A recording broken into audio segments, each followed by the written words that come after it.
मसीह यीशु के नाम में आप सबकी सलामती हो।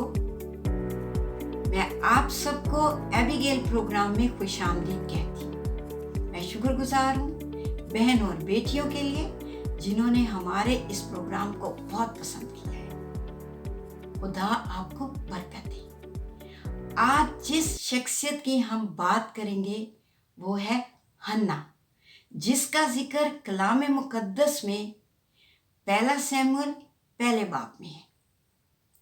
अल्काना की 2 बीवियां थी। हन्ना उसकी पहली बीवी थी। हन्ना घर की मालकन थी और घर का तमाम इंतजाम हन्ना की मर्जी से चलता था। ये खानदान हर साल सहला जाता था, वह कुर्बानी करता था और अल्काना हन्ना को दुगना हिस्सा देता था क्योंकि वो हन्ना को चाहता था। हन्ना बेवलाद थी। इसकी सोत इसको छेड़ती थी और ये रोती थी और खाना नहीं खाती थी। अगर आप मेरे साथ देखिए पहला शमूएल पहला बाब और उसकी मैं आपके सामने पढ़ी हूँ 5वीं आयत। पर वो हन्ना को दुगना हिस्सा दिया करता था इसलिए कि वह हन्ना को चाहता था, लेकिन खुदा ने उसके रहम को बंद किया था। हन्ना उसकी चहेती और प्यारी बीवी थी। वो हन्ना से प्यार करता था। हन्ना खूबसूरत थी और वो हन्ना को बहुत ज़्यादा चाहता था।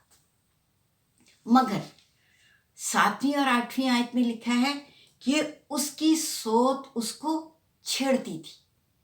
जब उसकी सोत उसको छेड़ती थी तो ये चिढ़ती थी और चिढ़ के क्या करती थी, खाना नहीं खाती थी और रोती रहती थी। मैंने अपनी जिंदगी में देखा है कि लड़कियां अक्सर बात बेबात रोती हैं और खाना भी नहीं खाती। ये कोई अच्छी बात है नहीं। और हन्ना में भी ये बात थी कि वो उसकी सोत उसको छेड़ती थी और ये चिढ़ती थी, रोती थी और खाना नहीं खाती थी। मगर इसके शौहर को इसकी बड़ी फिक्र होती थी। 8वीं आयत, वो उसको कहता था, हन्ना तो क्यों रोती है, तो क्यों खाना नहीं खाती, तेरा दिल क्यों उदास है, क्या मैं तेरे लिए 10 बेटों से बढ़कर नहीं हूं। हन्ना के ऊपर बिल्कुल भी प्रेशर नहीं था कि उसका बच्चा नहीं है, क्योंकि उसका शौहर उसको बहुत ज्यादा प्यार करता था। इस्राएली मर्द 10 साल तक देखते थे, अगर औलाद नहीं होती थी तो वो बीवी को छोड़ देते थे। पर अल्काना ने हन्ना को नहीं छोड़ा। उसने दूसरी शादी की, उससे उसके बेटे और बेटियां पैदा हुई, उसका घर आबाद हो गया। हन्ना उसके साथ रहती थी और वो हन्ना को चाहता था और हन्ना की फिक्र करता था। पर हन्ना प्रेशर लेती थी बच्चे का और वो रोती थी और वो चिढ़ती थी। ये उसकी अच्छी आदत नहीं थी। मगर शौहर उसका इतना फिक्रमंद था, और ऐसे शौहर बहुत कम होते हैं जो अपनी बीवियों की फिक्र करते हैं कि वो खाना नहीं खा रही, वो रो क्यों रही है, वो उदास क्यों है, वो परेशान क्यों है। ऐसे बहुत कम शौहर करते हैं, पर हन्ना का शौहर इसके लिए ये करता था क्योंकि ये इसकी चहेती और प्यारी बीवी थी। हन्ना की सोत इसको छेड़ती थी और हन्ना चिढ़ती थी और खाना नहीं खाती थी और रोती रहती थी। फिर अगर हम इसकी 9वीं आयत पर गौर करें तो उसमें लिखा है, जब वो सैला में खा पी चुके तो हन्ना उठी। हन्ना उठी अपने उस माहौल से, अपने उस रोने धोने से, अपने उस चिढ़ने से उन सब चीज़ों को छोड़कर वो क्या हुई, उठी और उठकर कहाँ गई, हैकल में, खुदावंद के घर में गई। और खुदावंद के घर में जाकर अगर हम 10वीं आयत को देखें तो वहाँ लिखा है कि वो निहायत ही दिलगीर थी, सो वो खुदावंद से दुआ करने और जार जार रोने लगी। रोती पहले भी थी, कहाँ रोती थी, घर में। और क्यों रोती थी, चिढ़ के रोती थी।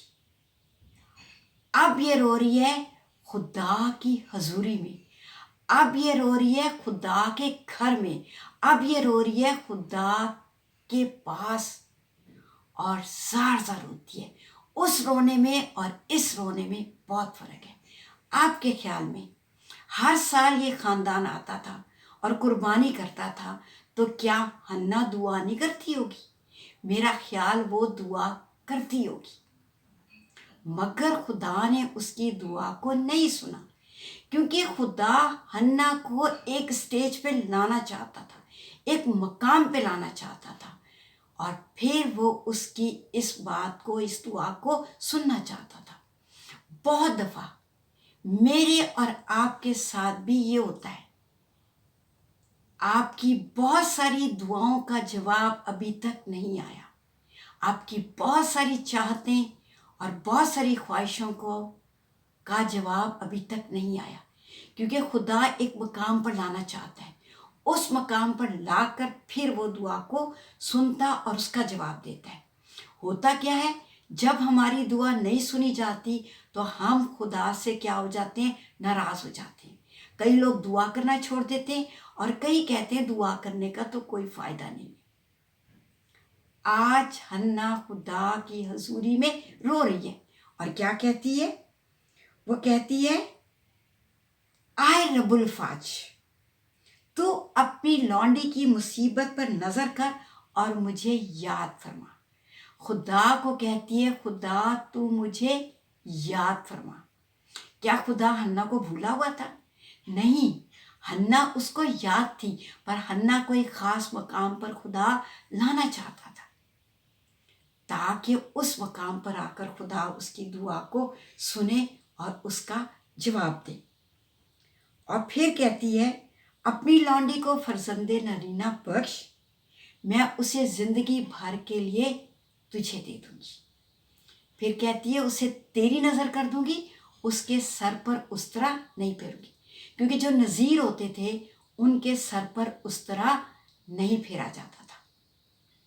इसने खुदा से मन्नत मांगी और खुदा को कहा, खुदा तू मुझे औलाद दे, मैं तुझे दे दूंगी।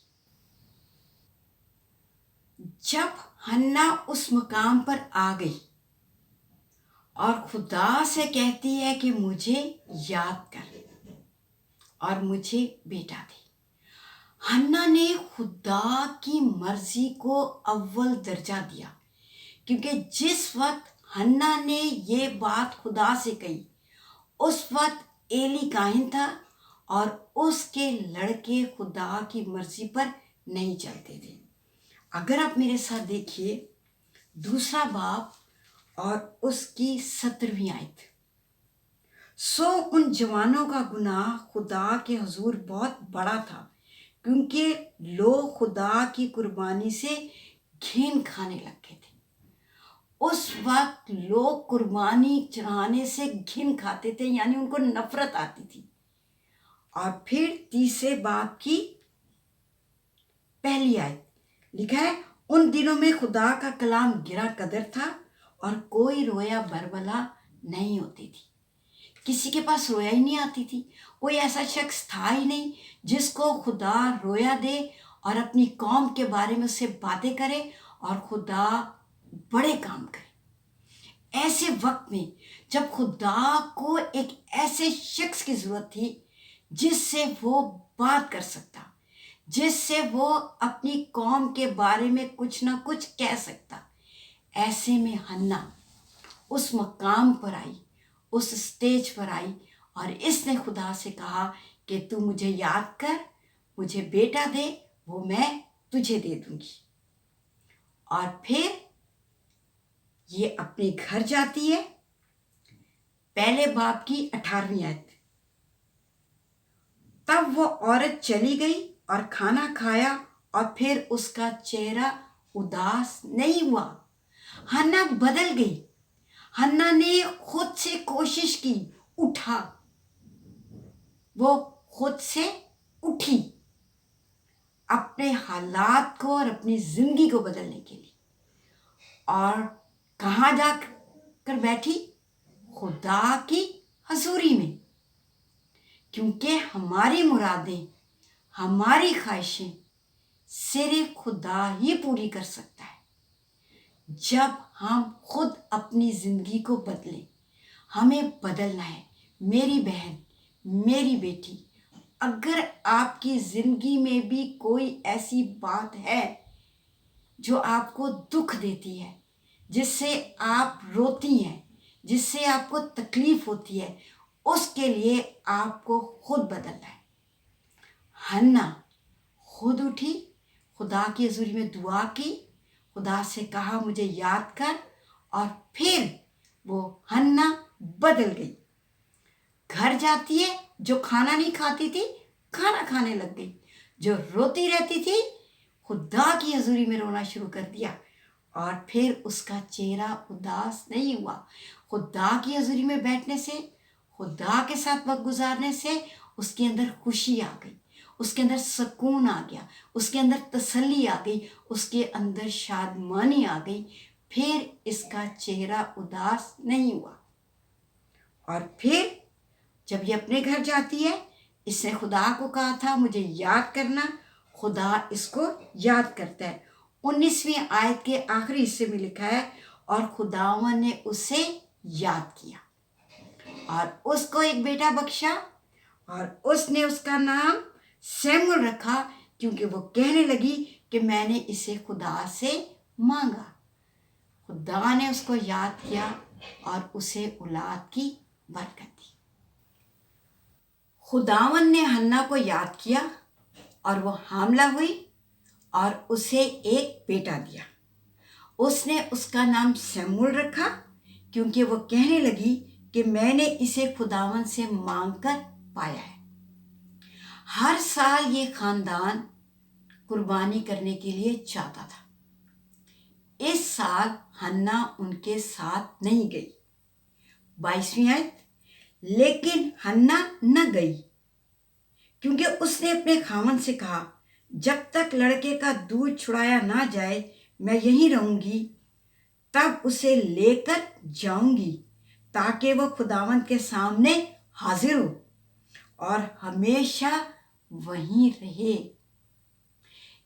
इसने अपनी मन्नत अपने शौहर को बताई और इसके शौहर ने अपनी बीवी को इजाज़त दी कि वो अपनी मन्नत को पूरा करे और इस बच्चे को खुदा को दे दे।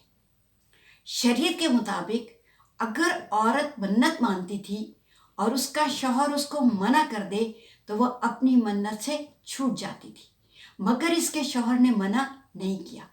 रजामंदी के साथ दोनों ने मिलकर अपना बच्चा खुदा को दे दिया।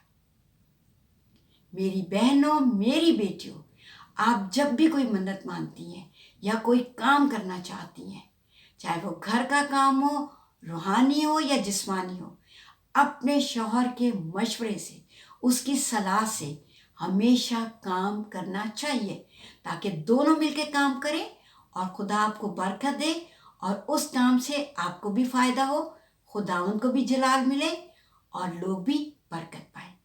इसने अपने शौहर की रजामंदी से ये सब काम सर अंजाम दिया और कहती है मेरा बच्चा हमेशा वहां रहे। कैसी माँ है, इसकी क्या ख्वाहिश है कि बच्चा हैकल में रहे, खुदा की हजूरी में रहे और खुदा के सामने हर वक्त हाजिर रहे। कैसी अच्छी और खूबसूरत ख्वाहिश है इस माँ की। और वो उसका खामद क्या कहता है? उसने कहा जो तुझे अच्छा लगे सो कर। फकत, अब हन्ना क्या कहती? फकत इतना इतना हो कि खुदावंद अपना सुखन बरकरार रखे। सुखन का मतलब है कॉल, अहद, जो मैंने किया है उसको खुदा बरकरार रखे। अब इसको फिक्र किसी और की नहीं है, अब इसको सिर्फ फिक्र खुदा की है कि खुदा उसके हर कॉल से, उसके हर काम से खुश हो। और वो खुदा को अव्वल दर्जा देने लग गई और उसने कहा सिर्फ खुदा अपने सुखन को बरकरार रखे। सो वो लड़की औरत वहीं ठहरी रही और अपने बच्चे को दूध पिलाती रही। अब ये औरत जो एक रोने वाली लड़की थी, ये लड़की जो चिढ़ने वाली लड़की थी, बिल्कुल बदल गई। फिर क्या करती है? 24वीं आयत का आखिरी हिस्सा, उस लड़के को सैला में खुदावंद के घर लाई और वो लड़का बहुत ही छोटा था। आपके ख्याल में कितना होगा? 2 साल का, शायद 3 साल का।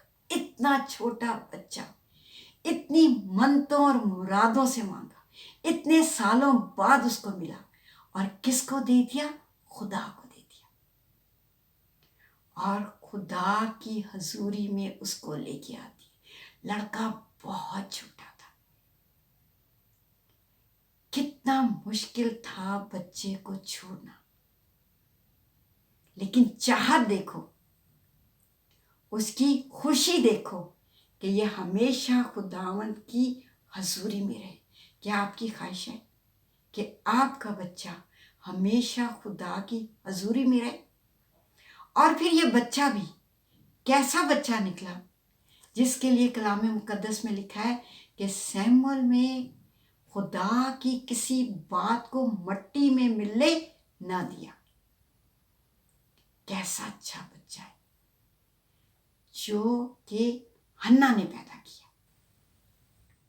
हन्ना ने जब अपना बेटा हैकल में लाकर एली काहिन को दिया और फिर इसके बाद लिखा है तब उसने वहां खुदावंद के आगे सजदा किया। 2 बाब की 1 आयत, और हन्ना ने दुआ की और कहा मेरा दिल खुदावंद में मगन है। अब ये आम औरत खास औरत बन गई और अब ये मगन है किसमें? खुदा में, मसरूर है खुदा में।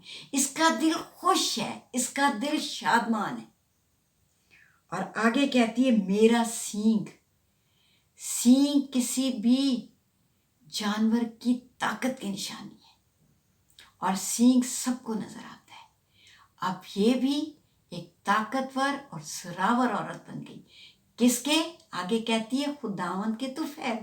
खुदावंद की वजह से ये कमजोर औरत एक ताकतवर औरत बन गई और इसके दिल में खुशी आ गई, इसके दिल में शादमानी आ गई। और फिर इस दुआ में ये बहुत सारी नबूवतें करती है। एक नबूवत का जिक्र मैं करूंगी जो है 8वीं आयत में। 2 बाब की 8वीं आयत में कहती है ताकि उनको शहजादों के साथ बिठाए और जलाल के तख्त के वारिस बनाए।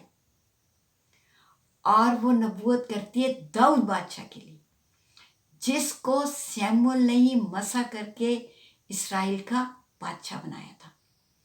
ये नबूवत करती है और कहती है जलाल के तख्त के वारिस। जलाल का तख्त किसका है? यीशु मसीह का। और यीशु मसीह का तख्त जलाल का तख्त है। ये क्या नबूवत करती है? यीशु मसीह के बारे में कि यीशु का तख्त जो है जलाल का तख्त है। ये औरत आम औरत से खास औरत बन गई, ये नबिया बन गई और इसने नबूवत की दाऊद बादशाह के बारे में भी और यीशु मसीह के बारे में। हमारा प्रोग्राम एबिगेल की 4 बातें। बाप की प्यारी, हन्ना अपने बाप की प्यारी थी और ये आसमानी बाप की भी प्यारी थी। खुदा इसे एक मकाम पर लाया और फिर उस मकाम पर लाकर खुदा ने इसको बहुत बरकत दी और इसको ऐसा बेटा दिया जिसने खुदा की किसी भी बात को मट्टी में मिलने न दिया। दूसरी बात, खूबसूरत। हन्ना खूबसूरत औरत थी, इसका शौहर उसको चाहता था और वो उससे बहुत प्यार करता था। आप भी खूबसूरत हो। हर औरत खूबसूरत है अपनी बातन की वजह से, क्योंकि आपके अंदर बहुत सारी खूबियां हैं, बहुत सारे गुण हैं, बहुत सारी लियाकतें हैं, बहुत सारे हुनर हैं, जिसके बाइस आप खूबसूरत औरत हो, बशर्ते कि आप अपनी उन खूबियों को बिल्कुल सही और दुरुस्त तरीके से इस्तेमाल करो। हन्ना समझदार औरत थी। पहले वो समझदार औरत नहीं थी, पहले वो रोने वाली औरत थी, चिढ़ने वाली औरत थी। फिर उठी और खुदा की हजूरी में जाकर रोई और बदल गई। अगर आप भी ऐसी लड़की हो, आप भी ऐसी औरत हो जो रोती हो, परेशान होती हो, चिढ़ती हो और अपने हालात में दुख सह रही हो, आपको भी उठना है, आपको भी खुदा की हजूरी में बैठना है और खुदा की हजूरी में रोना है। खुदा को अपनी कैफियत बतानी है, खुदा की हजूरी में अपनी दुख का इजहार करना है। खुदा आपको बदलने की कुदरत रखता है। अगर आप अपने हालात को बदलना चाहते हैं तो खुदा की हजूरी में बैठ जाओ, आप बदल जाओगे, पूरा हालात बदल जाएंगे। पहले वो रोती थी, उसका शौहर भी उसके लिए उदास होता था और घर में भी यकीनन हालात या माहौल खराब होता था, लेकिन जब ये खुश रहने लगी तो घर में और खुशी आ गई। अगर आप खुश होंगी, आप घर में अच्छी तरीके से रहेंगी, तो आपके घर में भी खुशी होगी। आप अपने आप को बदलो। चौथी बात, क्या वो रूहानी औरत थी? पहले वो रूहानी नहीं थी, फिर वो रूहानी बन गई और इतनी रूहानी बन गई कि उसने नबूवत तक की। अगर आप जिस्मानी लड़की हो, आप जिस्मानी औरत हो, खुदा की हजूरी में बैठने से, खुदा में मगन होने से, उससे जी लगाने से आप भी आम औरत से खास औरत बन सकती हो, आम औरत से रूहानी औरत बन सकती हो, क्योंकि बदलता कौन है? खुदा का पाक रूप। जब हम चाहते हैं और अपने आप को पेश करते हैं तो खुदा का रूप बदलता है और वो आपको नया बना देता है। फिर आपके घर में और आपकी जिंदगी में, आपके घर के हर शख्स की जिंदगी में खुशी और शादमानी आ जाती है। खुदा आपको इस कलाम के वसीले से बहुत बरकत। अगर आप किसी भी बात में हमसे मशवरा चाहते हैं या दुआ कराना चाहते हैं तो मैं और मेरी टीम आपको मशवरा देने के लिए भी और दुआ करने के लिए भी तैयार है। आप कुछ नया सीखना चाहते हैं या इस प्रोग्राम के लिए आपके पास कोई अच्छा ख्याल है तो हमें लिख भेजें। हम कोशिश करेंगे कि हम इस प्रोग्राम को और बेहतर से बेहतर बनाएं।